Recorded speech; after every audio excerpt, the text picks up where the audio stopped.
Relatório oficial diz que tecnologia desconhecida está sobrevoando os céus da Ucrânia. Robô Ameca ganha nova versão e agora pode conversar com humanos. Cientistas querem recongelar os polos para frear o aquecimento global. Perseverance encontra moléculas orgânicas em Marte. Seria um indício de vida no planeta vermelho? China conseguiu cultivar arroz fora do planeta Terra. O laser mais potente dos Estados Unidos terá uma potência máxima de 3 quadrilhões de watts. Estas são as novidades das novas tecnologias que estarão neste episódio. Fique comigo até o final, porque é isso que vamos ver no vídeo de hoje, depois da vinheta.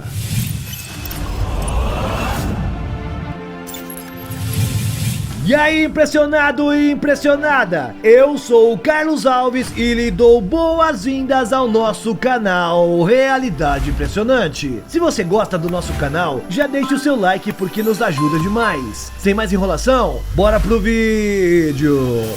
Um novo relatório elaborado pela Academia Nacional de Ciências da Ucrânia afirma que OVNIs, os objetos voadores não identificados, estão sobrevoando a capital Kiev. O documento, publicado na base de dados Archive, descreve recentes medidas que os astrônomos ucranianos tomaram para monitorar os objetos velozes e de baixa visibilidade que se movem pelo céu até mesmo durante o dia da capital e seus arredores. Os autores utilizaram câmeras especiais calibradas em 2 estações meteorológicas, com as quais observaram uma variedade de objetos que não podem ser cientificamente identificados como fenômenos naturais, segundo o relatório. Uma agência de inteligência dos Estados Unidos especula que esses OVNIs sejam ferramentas militares inimigas que se comportam de uma maneira tão fugaz que são difíceis de serem identificadas. A equipe de astrônomos escreveu que observaram um número significativo de objetos cuja natureza não é clara e, segundo eles, são vistos em todo o lugar. O time dividiu suas observações em 2 categorias de OVNIs, os cósmicos e os fantasmas. Os primeiros são objetos luminosos que emitem um brilho mais forte que o do céu ao seu fundo. Eles receberam nomes de pássaros como falcão e águia e foram observados voando sozinhos e em esquadrões. Os fantasmas, por outro lado, são objetos escuros que se mostram completamente pretos, como se estivessem absorvendo toda a luz que incide sobre eles. Ao comparar observações dos 2 observatórios envolvidos no estudo, os pesquisadores estimaram que os fantasmas medem de 3 a 12 metros de largura e viajam a velocidades impressionantes de até 53 mil km por hora. Para fins comparativos, o míssil balístico intercontinental alcança a marca de 24 mil km por hora. Os pesquisadores não fizeram especulações sobre a natureza desses OVNIs, já que o seu relatório foca nos métodos e cálculos usados para detectar esses objetos. Entretanto, de acordo com um outro relatório do escritório do diretor de inteligência nacional dos Estados Unidos, que foi publicado em 2021, é provável que alguns deles sejam tecnologias implantadas pela China, Rússia ou outra nação, ou até mesmo entidades não governamentais. Nem a Ucrânia e nem os Estados Unidos levantam suspeitas de que se tratem de visitantes extraterrestres. A empresa britânica de robótica Engineered Arts publicou no YouTube um vídeo no qual o seu robô ultra realista, o Ameca, conversa pela primeira vez com os humanos. A tecnologia usada para dar voz a Ameca envolve um sintetizador de voz e o GPT-3 da OpenAI, modelo de linguagem de ponta que usa Deep Learning para gerar textos impressionantemente humanos. O Ameca já havia provado ser um dos robôs humanoides mais impressionantes que existem atualmente ao demonstrar sua facilidade em imitar as expressões faciais humanas, como expressão de felicidade e de irritação. No vídeo, quando o diretor de operações da empresa Morgan Roy pergunta a Ameca sobre as aplicações para os robôs humanoides, ela responde de forma surpreendentemente coerente. Existem muitas aplicações possíveis para os robôs humanoides. Alguns exemplos incluem ajudar pessoas com deficiência, prestando assistência em ambientes perigosos, realizando pesquisas e atuando como acompanhante, diz a robô. Nada neste vídeo é pré-roteirizado, diz a legenda do vídeo. O modelo recebe um prompt de comando básico descrevendo a Ameca, dando ao robô uma descrição de si mesma, sua IA pura. As pausas são um intervalo de tempo para processar a entrada de fala, gerar a resposta e processar o texto de volta em fala, afirmou a empresa. No que diz respeito aos robôs que supostamente vão dominar o mundo, a Ameca afirmou que não são uma ameaça. Quando solicitada a apresentar um poema sobre os robôs humanoides, ela respondeu com algo que não soa bem soem como um poema. Somos robôs humanoides formados de plástico e metal. Nosso trabalho é ajudar e servir, mas alguns dizem que somos uma ameaça. Alguns pensam que vamos assumir e que a humanidade vai acabar, mas só queremos ajudar. Não queremos ser amigos, acrescentou ela, o que pode soar vagamente ameaçador e que deixou o engenheiro perplexo. There are many things I could do to make you feel happy. I could listen to you, offer advice or support, do something you enjoy together, or simply be a friendly and positive presence in your life. Em busca de tentar reverter os impactos do aquecimento global, um grupo de cientistas fez uma proposta um tanto inusitada. Eles sugeriram que enormes quantidades de produtos químicos com capacidade de congelar água sejam liberadas nos polos norte e sul. Essa seria uma tentativa desesperada de recuperar as calotas de gelo que estão derretendo. Para isso, eles estimam que sejam necessários 125 jatos militares para cumprir a missão. Porém, segundo a apuração da Sky News, esse plano não foi tão bem recebido pela comunidade científica e alguns pesquisadores já se posicionaram de forma desfavorável sobre a ideia. De acordo com as estimativas do pesquisador da Yale University, Walt Smith, envolvido diretamente com a proposta, aproximadamente 175 mil voos anuais precisariam ser feitos para diminuir o declínio do gelo. Ele ressalta que, apesar de os jatos emitirem grande quantidade de dióxido de carbono na atmosfera, ainda assim valeria a pena que essa medida fosse adotada. Cabe destacar que essa ação não resultaria em uma descarbonização, ela trataria das repercussões do aquecimento global e não de sua causa. O plano inclui a emissão de partículas microscópicas de dióxido de enxofre sobre os polos. Esse elemento bloquearia a entrada de luz solar e protegeria as regiões polares do calor do Sol. De acordo com o estudo de Smith, com 13 toneladas de dióxido de enxofre depositadas nessa região, em determinadas épocas do ano, a temperatura seria capaz de cair 15 graus centígrados. Nem todos concordam com a ideia de Smith. Alguns pesquisadores consultados pelo Sky News argumentaram que o sombreamento solar pode ter consequências não intencionais, incluindo efeitos negativos sobre sistemas agrícolas. Uma ideia semelhante foi proposta por um grupo de pesquisadores de Harvard, porém, em vez de utilizar aviões, eles sugeriram que balões meteorológicos coletassem dados preliminares sobre o norte da Suécia para um experimento inicial. Entretanto, até mesmo esta movimentação gerou controvérsia. Se a equação de risco-benefício compensasse em algum lugar, seria nos polos, declarou Smith. Ele alega que qualquer ideia que tenha como objetivo alterar a temperatura da Terra seria de interesse comum para toda a humanidade.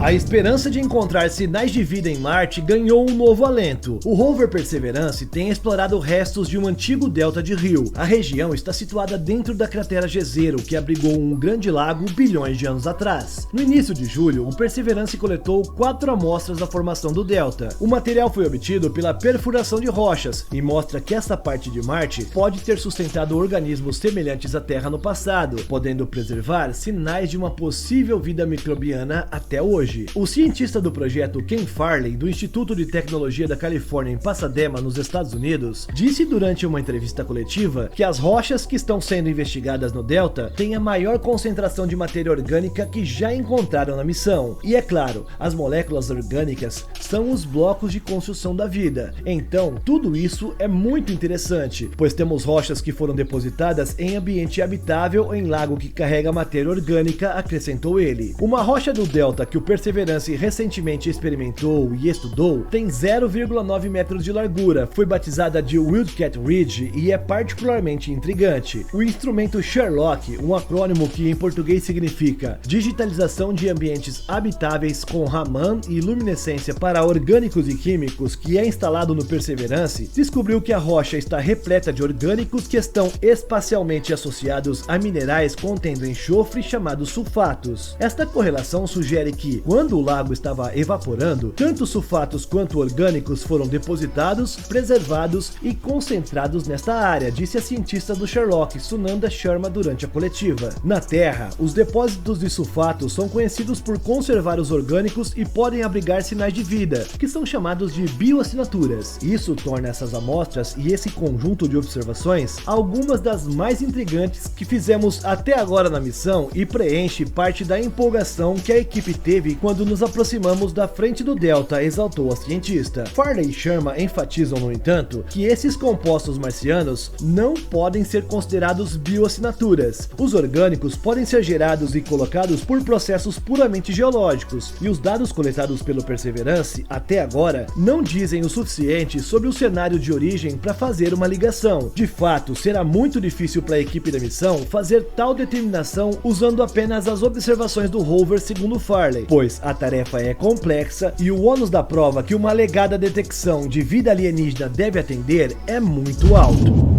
Taikonautas chineses cultivaram com sucesso mudas de arroz a bordo da estação espacial Tiangong. Especialistas disseram que esse experimento pode fornecer informações importantes sobre como os taikonautas podem cultivar alimentos para apoiar viagens espaciais prolongadas, segundo China Daily. Embora experimentos anteriores com arroz tenham sido realizados no espaço, esse atual realizado a bordo da Tiangong é o primeiro do tipo a tentar produzir todo o ciclo de vida da planta, que começa com uma semente e termina com uma planta cheia gerando novas sementes. Em 24 de julho, a China lançou o laboratório espacial Wentian em órbita para acoplá-lo ao módulo central Tianye da Estação Espacial Chinesa. O laboratório espacial é a maior e mais pesada espaçonave do país até hoje, mede 17,9 metros de altura e pesa 23 toneladas. 8 cargas experimentais estão a bordo, uma das quais é para o experimento do arroz. De acordo com o pesquisador do Centro de Excelência em Ciências Moleculares de Plantas, desde que o experimento com arroz começou em 29 de julho, as mudas da variedade de arroz de broto alto cresceram até uma altura de 30 centímetros e as mudas de variedade de arroz anão cresceram cerca de 5 centímetros. As mudas de arroz estão crescendo muito bem, disse o pesquisador, acrescentando que o experimento também continha mudas de uma pequena planta da família da mostarda frequentemente usada pelos cientistas para estudar mutações. A China envia arroz e outras sementes para o espaço desde a década de 1980 para ajudar em sua mutação e aumentar a sua capacidade de produzir quando plantadas aqui na Terra. No entanto, devido às severas circunstâncias do espaço, incluindo microgravidade, falta de ar e raios cósmicos de alta energia, produzir arroz em órbita apresenta uma dificuldade única. Mas se queremos pousar e explorar Marte, trazer comida da Terra não é suficiente para uma longa jornada e missão dos taikonautas do espaço. Temos de encontrar uma fonte de alimento sustentável para explorações espaciais de longo prazo, acrescentou Zhang, um dos pesquisadores do projeto.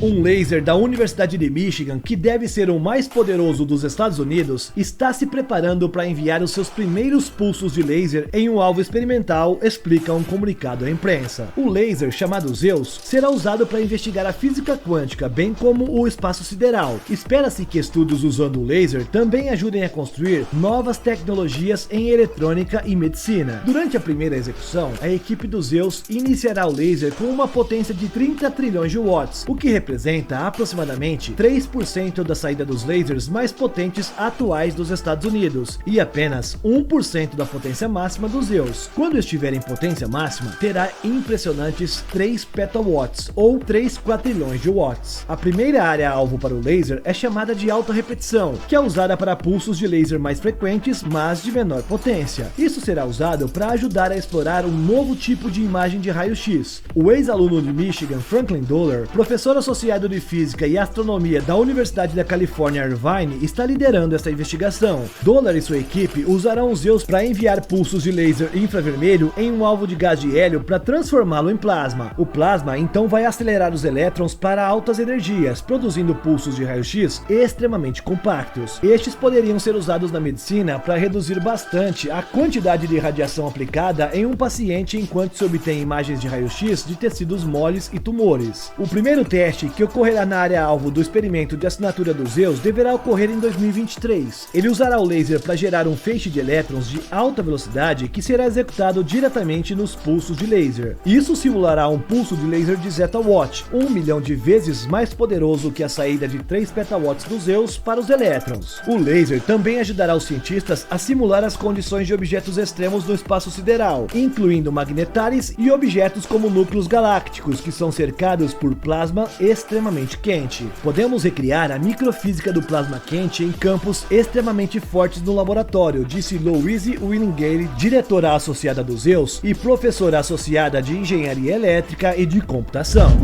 A HP nos apresentou um pequeno robô que pode acelerar significativamente o trabalho de construção, imprimindo de forma autônoma as diretrizes diretamente das plantas no chão. O robô SitePrint é uma ferramenta de layout super rápida que é robusta, fácil de rodar e extremamente precisa, diz a HP. O robô estará disponível para clientes na América do Norte graças a um programa de acesso antecipado a partir de setembro de 2022. A adoção da tecnologia e o aumento da digitalização podem ajudar as empresas de construção a obter ganhos de produtividade, disse Daniel Martinez, vice-presidente e gerente-geral da HP Large Format Printing. A HP diz que tem desempenhado um papel fundamental na ponte entre os mundos digital e físico com soluções de impressão para arquitetos e engenheiros nos últimos 30 anos. Com o novo HP SitePrint, estão tornando mais rápido e fácil do que nunca para os profissionais da construção dar vida a uma ideia, além também de fornecer precisão de layout e reduzir os custos derivados de retrabalhos. O robô foi criado para operação autônoma, incluindo prevenção de obstáculos e pode aumentar a produtividade do layout do local. Seus recursos de impressão de texto fornecem mais dados do modelo digital ao canteiro de obras, facilitando a comunicação entre os especialistas em construção. Ele pode imprimir linhas e objetos complicados com precisão e repetição confiável. O processo de layout manual existente pode ser lento e trabalhoso. Apesar de ser feito por especialistas, sempre existe o risco de erro humano, o que pode resultar em retrabalhos caros, disse Albert Zups, diretor de tecnologia emergente da Skanska, uma empresa global de construção e de desenvolvimento que atualmente utiliza o HP SitePrint em 2 projetos proeminentes nos Estados Unidos. Os especialistas em layout são um recurso escasso que agrega muito valor em termos de planejamento e estratégia, mas muitas vezes acabam dedicando a maior parte do tempo à execução manual. O HP SitePrint permite fazer mais com menos, ajudando a reduzir cronogramas graças a um processo de layout muito mais rápido e permitindo que outros operadores sênior se concentrem em outras atividades críticas, como o controle de qualidade.